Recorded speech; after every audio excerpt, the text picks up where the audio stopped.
Hi everyone, I'm John Nepper, the Trust and Connection Maximizer. Welcome to another episode of Two Talk Smart, where I am interviewing the past and present movers and shakers, the heavy hitters of the Wisconsin chapter of the National Speakers Association.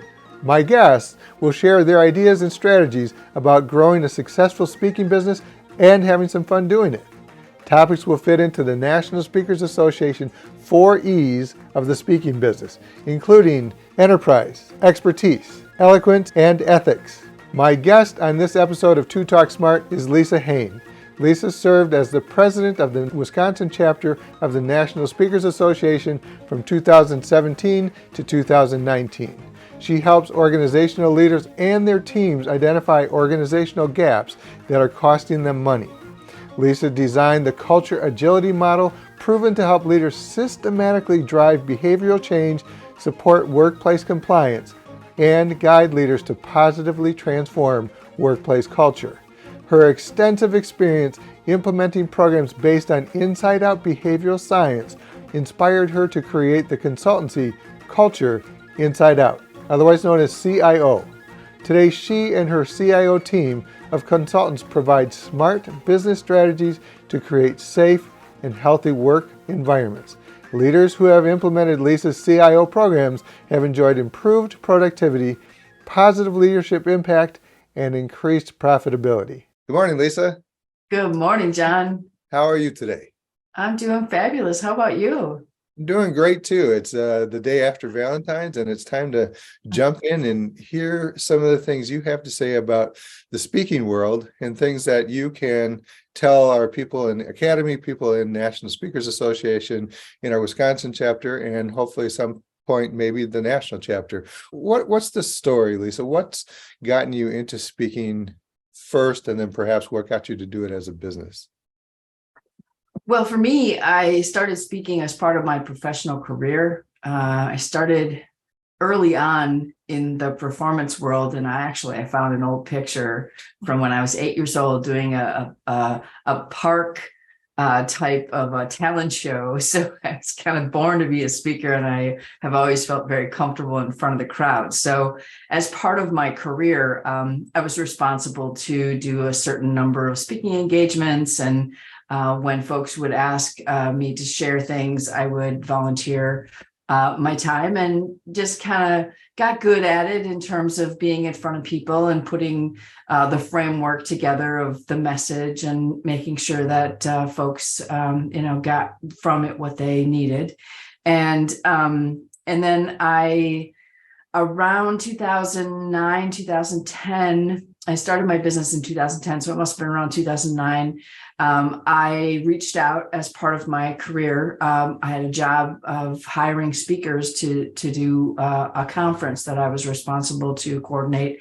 And I spoke with the then executive director, and she mentioned that we have a meeting tomorrow if you want to come and check us out. So, of course, I cleared my calendar and attended. And Liz Green was the Academy dean at the time, and she invited me in to see what the Academy was all about. Was very welcoming. I was very impressed with the curriculum and the way that the folks in the room were sharing ideas and working through some challenges they were facing. So it was really good for me to see that. And then I sat through an evening meeting, and it was quite eye-opening. And in my professional world, I would often hear things like, "Oh, you're a really good speaker," and "Oh, you should do this for a living." So that buzz was already in my ear when I attended. And I remember walking out of the first meeting at NSA thinking, "Oh boy, I am not a good speaker. I have so much to learn." So it was the difference between the professional speaker and the do it as part of my job opportunities. So that was my first introduction to NSA and the professional speaking world. I don't know for sure if any of you, John, or the Academy members have ever experienced this, but it was a light bulb that went on. And from there, it was just infectious. My desire to learn more, to engage with the people that were there. And we have a clear advantage over the rest of the NSA world. And I'm going to be biased for just a second, saying that the Wisconsin chapter has some magic to it, because we really have displayed the caring culture of the speaking world. And by that, I mean, when we gather together, there's an energy in the room of inclusion and love and acceptance. And, your flaws are your flaws. And it's okay to bring them to the table and to work on them, because that's why we're all here. That's what this professional association is meant to be, a ground where it's a safe haven where we can all gather and perfect our craft. And for me, that's what it's been. It's been a wonderful opportunity to grow and to learn and to share. And that's really, where it all started. So 2010 is when you started. Correct. Would you say the feeling in NSA, especially in Wisconsin, is kind of this big family feeling, kind of this, let's embrace whoever you are and welcome you, and we're here for you? Absolutely. Absolutely. Who are some of your role models, your mentors in NSA Wisconsin that have helped you along the way? Well, I would say from the start, it was Liz Green, just because she gave me some very sage advice when I first started, and then just continually gave me more insight and encouragement, and ultimately became a very close friend. The next person that I met and I miss deeply was Chris Clark Epstein. And she's an icon in our chapter and beloved by the entire association nationwide. So it probably doesn't surprise you that she offered her wisdom to me in a way that I will never forget, and carry through and give to others as I can, because wisdom, especially in the Wisconsin chapter, as we're learning and growing, is meant to be shared. I remember sitting in my first conference, the Influence Conference, and I don't remember what it was called back then. It was before the platform disaster, but it was an influence session. And I remember thinking, why are these people sharing tips about their business and giving us a look behind the scenes? And aren't we all like in competition with each other? And that kind of resonated for the first couple sessions. I'm like, why are these people doing this? Like, this is so silly that they would share this. Why are they giving me this great morsels of wisdom to grow my business? I'm competing against you. And then I realized, after having a conversation at lunch with someone who I shared this concern, they said, here's the deal. Cavett Roberts started this organization with the concept of being only a slice of the pie. We're all part of the pie, and each of our contributions support and build on each other's. And then the real clincher for me of understanding was the fact that when people hire you to speak, they're not going to hire you the next year. They don't. It's not a sustainable model for one client to continue to bring you back. Yes, there's some capacity and some change that we've seen over the years, most recently post-pandemic. But the bottom line is we're all not jockeying for position. We're all supportive positions. And I think that's the key to NSA's success. And I think the prime key for Wisconsin's success is that family that you talked about. It's a cohesive unit of love and support. And I think that just allows people to step out of their boundaries and grow. Because if we're all feeling like we have to hold things close or be a certain way, or there's unfortunately a lot of fabrication in the industry. A lot of people think that they're bigger than they are or want to be bigger than they are. I think there's a level set in Wisconsin because we really are genuine and understand that we all started somewhere. We all have our weaknesses, we all have our strengths, and I think we help each other and support each other through those challenges. So that's a long description of what Chris Clark Epstein has brought into my world. Patty Hendrickson, Mike Domish, Chip Lutz, Scott Lesnick. There's been so many over the years that have really supported and guided not only myself, but I've seen them do the same thing with others. So, I'm missing some people, some very key people, I'm sure. But it all kind of melds together in that support structure that I just adore about our chapter. That's the thing about the names that have come up in all of the interviews I've done. Chris is definitely one that people mention, and Mike and Patty and all of those other people you named, because they're kind of the pillars. And you too, having been the president of our chapter, you're the pillars of our organization, especially in Wisconsin.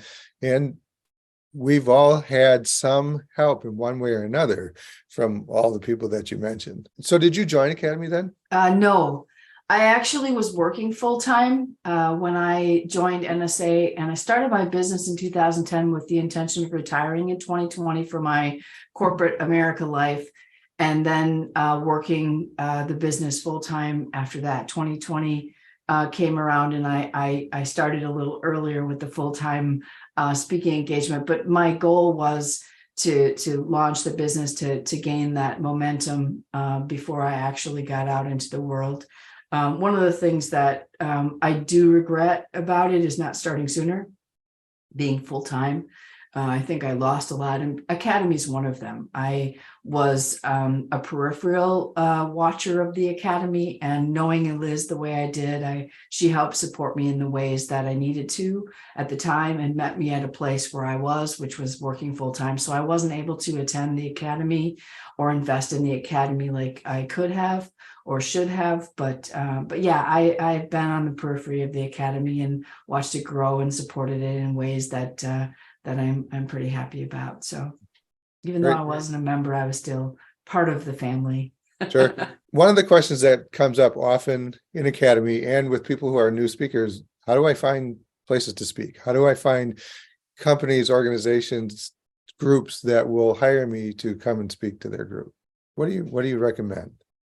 Oh, well, there's a lot of ways to answer that. One of the things that I see, especially new speakers do, and it doesn't lend itself to a lot of speaking engagement, is they spread their net wide and far, and they think I have to have all of these things that I do and things that I know and things that I speak about in order to get hired. It's just the opposite. And if you've been in NSA for any length of time, you hear that ad nauseum, right? We always hear, it's like fishing in the barrel, right?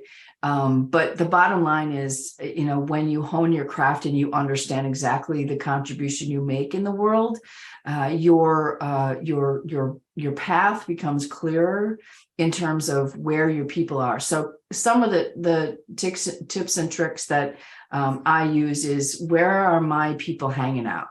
Okay, so for instance, if I'm doing a leadership track, or if I'm doing a safety track, where are my leaders hanging out? Where are they getting their resources? What conferences are they going to? And I attend, or I join, and I become part of that. That I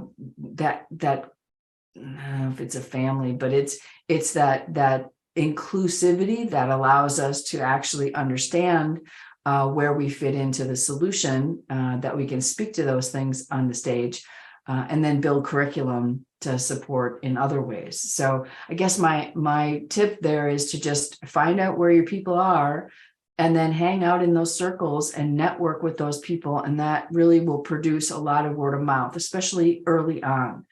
When you're looking at proposals and RFPs and, going up for some of these larger speaking engagements, it's more difficult if you don't have a reputation behind you. So if you don't have the network, if you don't have the previous experience, it's harder to get those larger jobs. And it's kind of like that, what comes first? You need the education in order to get the job. You need the job to get the education. It's the same thing with the speakers world, that we need to have that experience.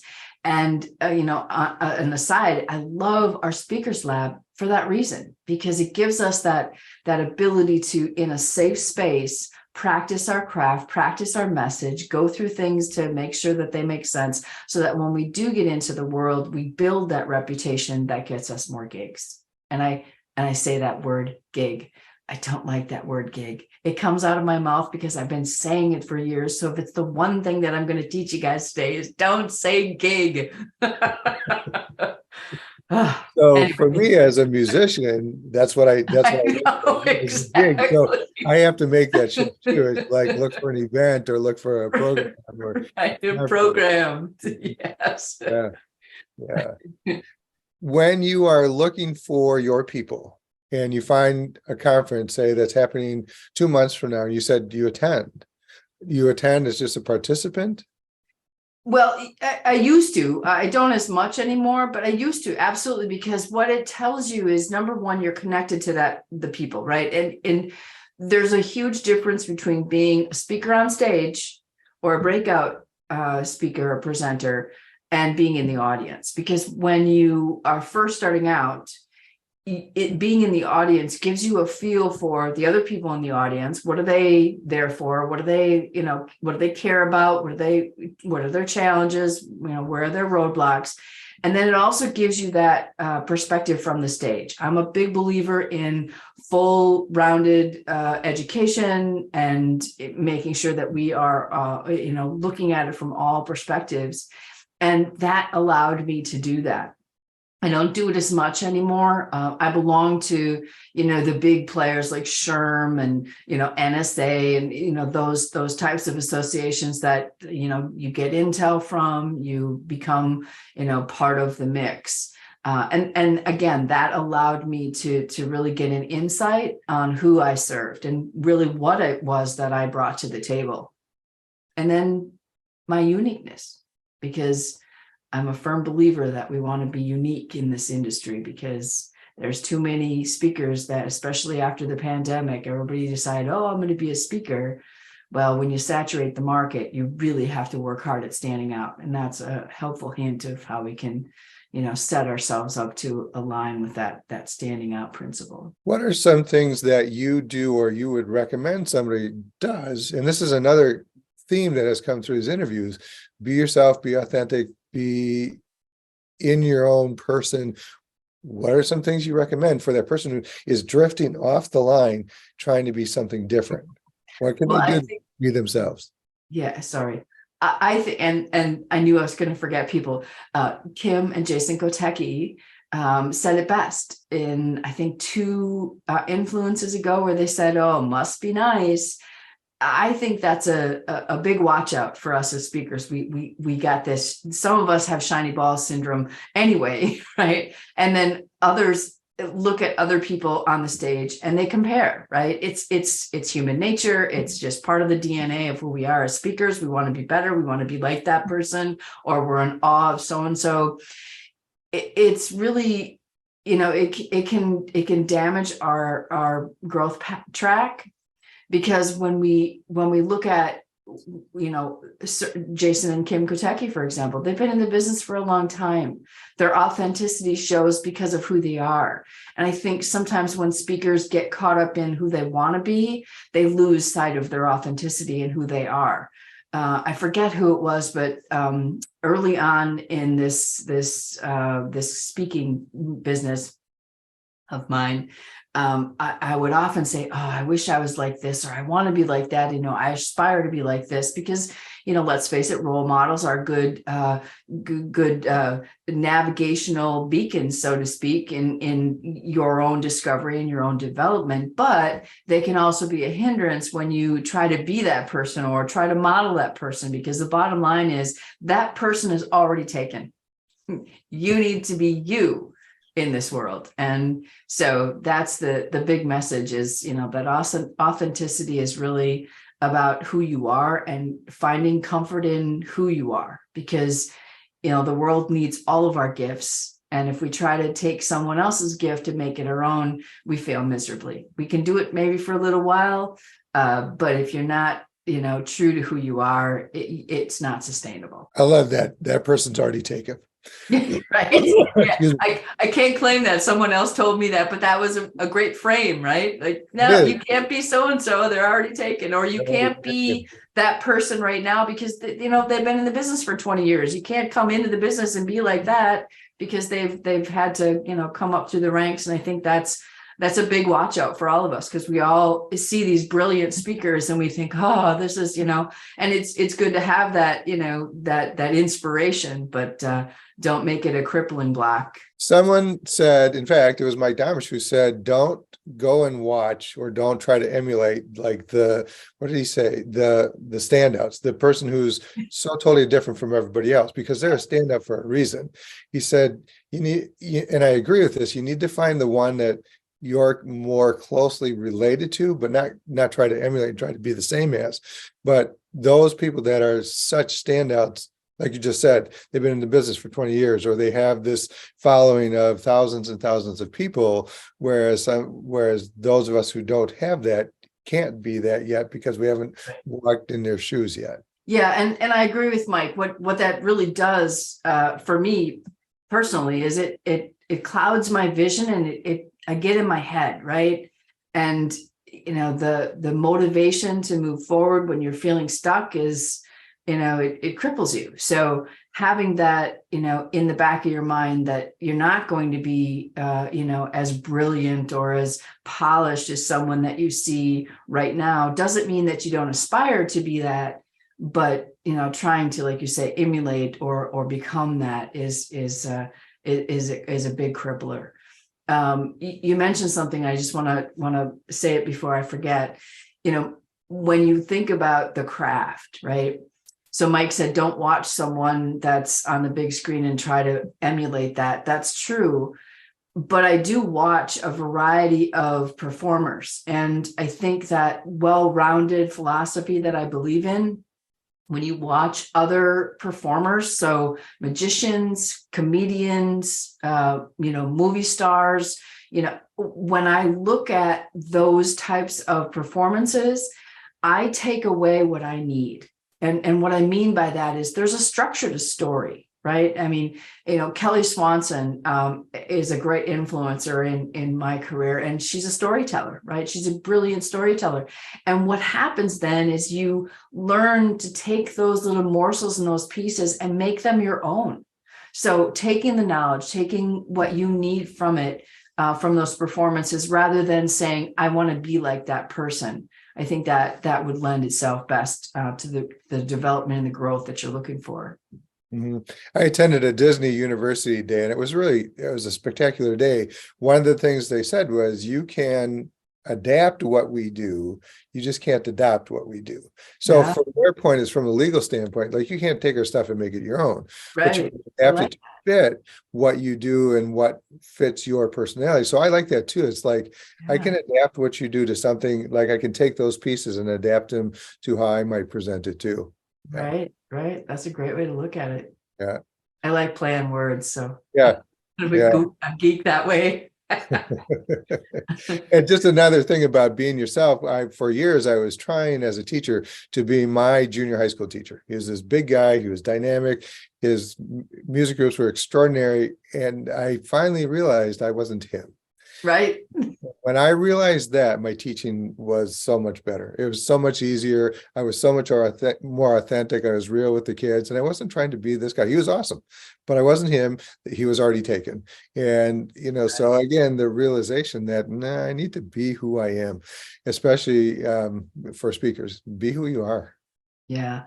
I think one of the things that really shifted my thinking a while back was, when you're on the stage, when you're preparing your speeches, or when you're preparing any programs or breakouts, oftentimes we get stuck on, how do I look? How's it come across? Am I an expert? Am I not an expert? Am I going to be good on stage? Are they going to like me? All of those factors come into play because we're human beings, right?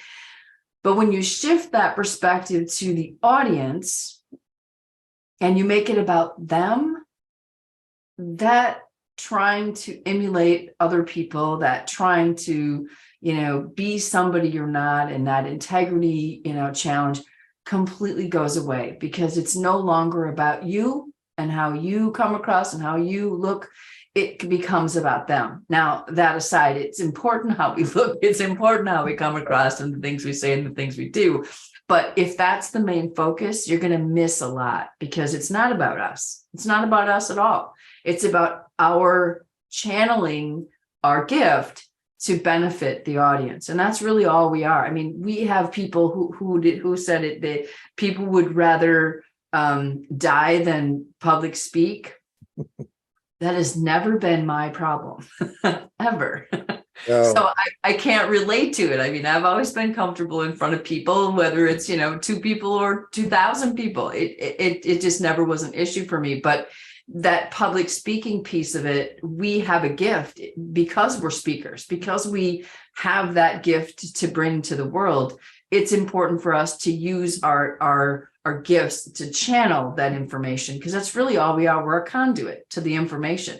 And I think if we focus our attention on that rather than, ourselves and looking in that mirror, it takes away a lot of those roadblocks and those challenges. At least it did for me.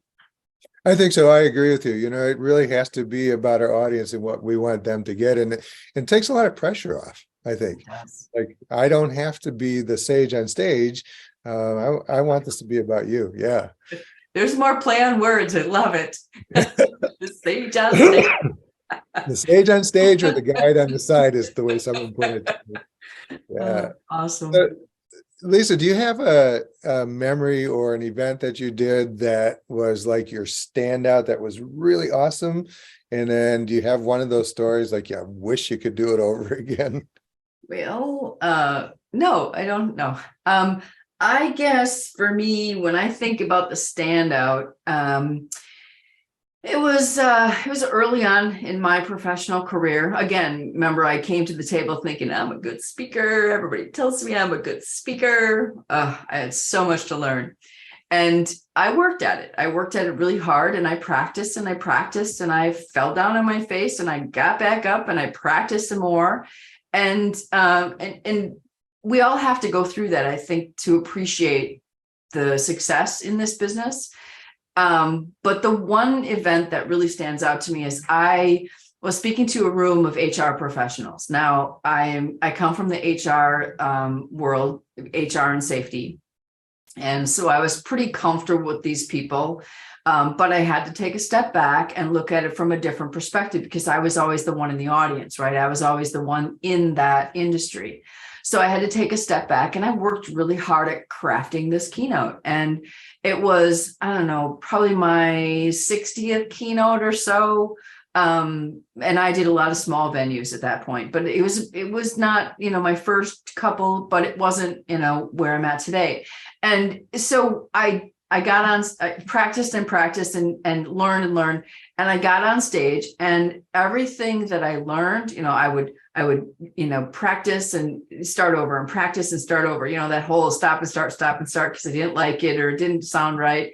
I got on stage and it all melted away. Like, I just got on stage and just spoke from my heart. And I knew my content well enough that I could speak from the stage. I didn't wing it. Don't wing it. But I did speak from the heart, and it just came naturally. And I felt good about it. I got off stage and I wondered, I didn't stick to my script. I didn't stick to, I didn't even do things in the order in which I planned. And the meeting planner said, oh my gosh, that was I've been to, I've had hundreds of people, went to conferences, you are the best that we've had. And, I don't know, much of that was blowing smoke, but she was very happy. And because she's the meeting planner, because we're meant to make them look good, right? That was like, oh, okay, I can continue to do this. Because up until that point, it was a struggle. It was a struggle for me is this really what I want to do? Am I ever going to aspire or ever be like those people that I was watching at the time? So that's probably my best one, that I really started to feel comfortable in my skin, and the response from the audience and response from the meeting planner matched the way that I felt.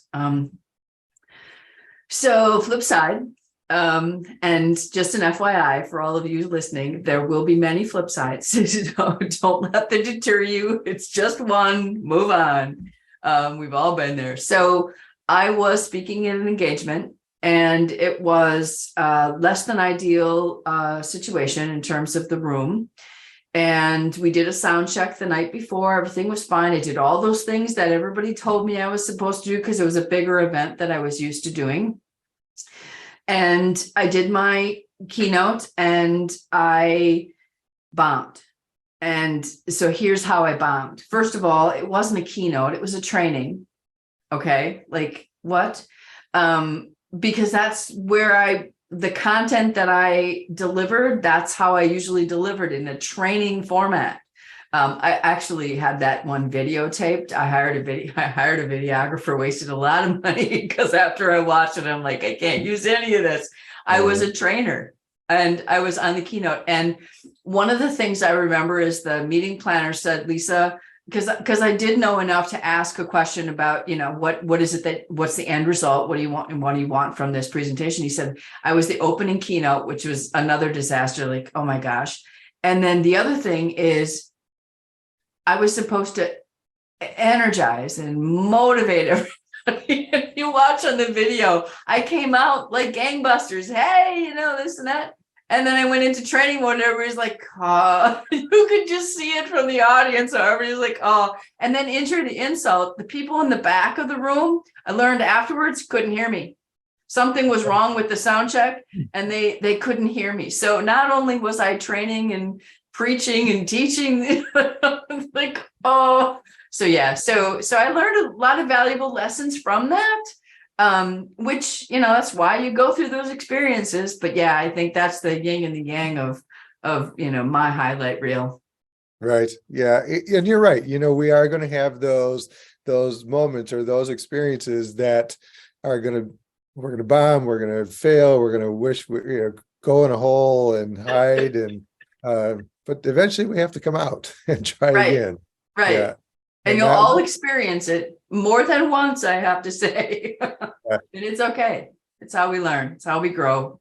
It's not the end of the world. Failure is not permanent, right? Exactly. It's not forever. Exactly. And I think that's the point too. If we can take an experience like that, grow from it and figure out how to make sure that doesn't happen, at least in that way again, then we've learned something. Then we've grown as a speaker too. And I will have to say on a side note, when I talked to Chris Clark Epstein about it, because yes, I talked to Chris about the good, the bad, and the ugly. She said, you have to give that money back. I'm like, what? Yeah, I had to give the money back.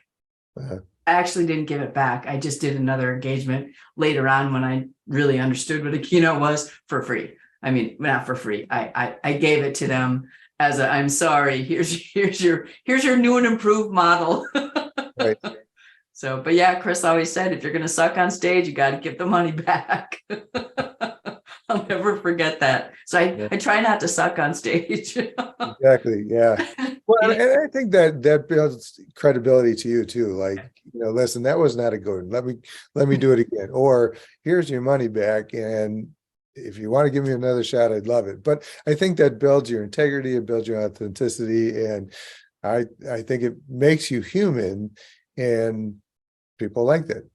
Like I was going to say too, when the meeting planner came up to you after that time you spoke from your heart, I think the audience knows. They know when we're coming from that place of being ourselves, from that place from our heart, and trusting the content enough to go up there and deliver it in a way that's really effective. Yeah. And, for me, and I think for a lot of our speakers, we have passion around what we do, what we say, the things that matter to us. And when we bring that authentic, caring attitude to the table, or to the stage rather, it shows up. Mm-hmm. I think so too. Lisa, we're kind of coming around the horn here. What would be like your golden piece of advice for somebody who is an aspiring speaker, just starting out in the business and really wanting to launch into something successful? What would you tell them? Oh, we don't have enough time to tell them everything I want to tell them because there's so much. And I think that's the bottom line, is there's so much. There's so much out there. There's advice, there's platforms, there's people, there's people wanting to sell you things, there's people wanting to put you down, people wanting to lift you up and then knock you down. There's just a lot of play that goes into this industry, and it's like anything else, you just have to find your place. So I think for me, the top three, if I'm going to go back to start in 2010, take what you need and leave the rest. And I know that was spoken to me early on in my career, and I really didn't understand it. Hindsight's always 2020. But what that means is there's so many moving parts in this industry, and so many speakers have slightly ADD, if you will. I can't tell you how many speakers have said, yep, my grade school teacher, I couldn't sit down. I talk too much, right? I think that's kind of in our DNA. It's why we can get on stage and talk to, thousands of people at one time. But I think that shiny ball syndrome is really detrimental and can get people either stuck or people quit because it's just overwhelmingly too much. So I think just taking the knowledge that you have already, because we don't come to this industry with nothing, right? We come to this industry with a wealth of knowledge. It's because you're a new speaker doesn't mean that you are new at this industry or new at the content. You are a master most times of the content. You just need to frame it into speaking package. So I think just take what you know and then apply what you need. That's the first thing. The second thing is don't fall victim to prey. Okay. So people prey on you in this industry, in the world, and they want to sell you stuff. Oh, you want to be a great speaker? Do you want to be, the sales? And what some people forget when they're selling things is that people aren't ready for everything. People aren't ready for their wares, and there's some really good people selling some really good products that help tremendously. But there's also people who prey on us and they want to sell us things that we're not ready for, or we're not able to ingest because of whatever reason. So be very selective in how you spend your money. And then there's a gateway to the third thing: manage your money well, because the last thing you want to do is run out of money. And you can run out of money really fast because every little thing adds up. It's like that whole, I'll buy a hamburger here, I'll buy this there. And before long, you got $2,000 gone, nothing to show for it. My husband, he's hilarious. We used to go out for dinner, and I love cheeseburgers, right? And he likes hamburgers, and he would always order a hamburger and I would always order a cheeseburger. And I thought, okay, he doesn't like cheeseburgers. He likes hamburgers. Well, later on in our life, when the money wasn't too much of an issue, or he forgot that, money was the issue, he ordered cheeseburgers. And I'm like, well, I thought you didn't like cheeseburgers. He's like, yeah, I wasn't about to give that 25 cents to that extra slice of cheese.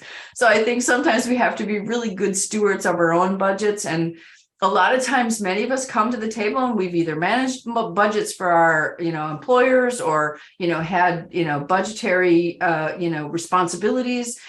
Take those same principles and apply them to your business, because it can get away from you really quickly. And then I'll do a bonus one just because I really think it's important. When I started my business in 2010, I had a lawyer set up my business because I wanted to do it right. I knew that it was important with the taxes, with the, legal rights and the trademarks and all that stuff. Intellectual property is yours and you need to keep it. So I had a lawyer set up my business. And one of the things she said to me, which I took to heart and I carried on, and I do that to this day, is I do an annual board meeting. I came from a world where I had to prepare documents and present to the board. So I took that same knowledge and I do that with myself. Now I do it with me, myself, and I, because I don't have a board. But what it does is in November, I have this meeting and I go over my projections. I go over my content. I go over my deliverables. I go over the money. I go over everything in my business structure. And then I can best prepare myself for the next year. So I think having that organizational mindset really lends itself to successful business versus hobby business. Excellent things to remember. Lisa, you've shared some wonderful ideas with us this morning. I think there's just a plethora of valuable content, and I'm just thrilled that we had a chance to have this conversation. So I want to say thank you. Thanks for having me. It was an enjoyable morning. Thanks, John. Thank you for tuning in to this episode of 2 Talk Smart. Look for more episodes in the very near future. I'm John Nepper. Let's change the world one conversation at a time.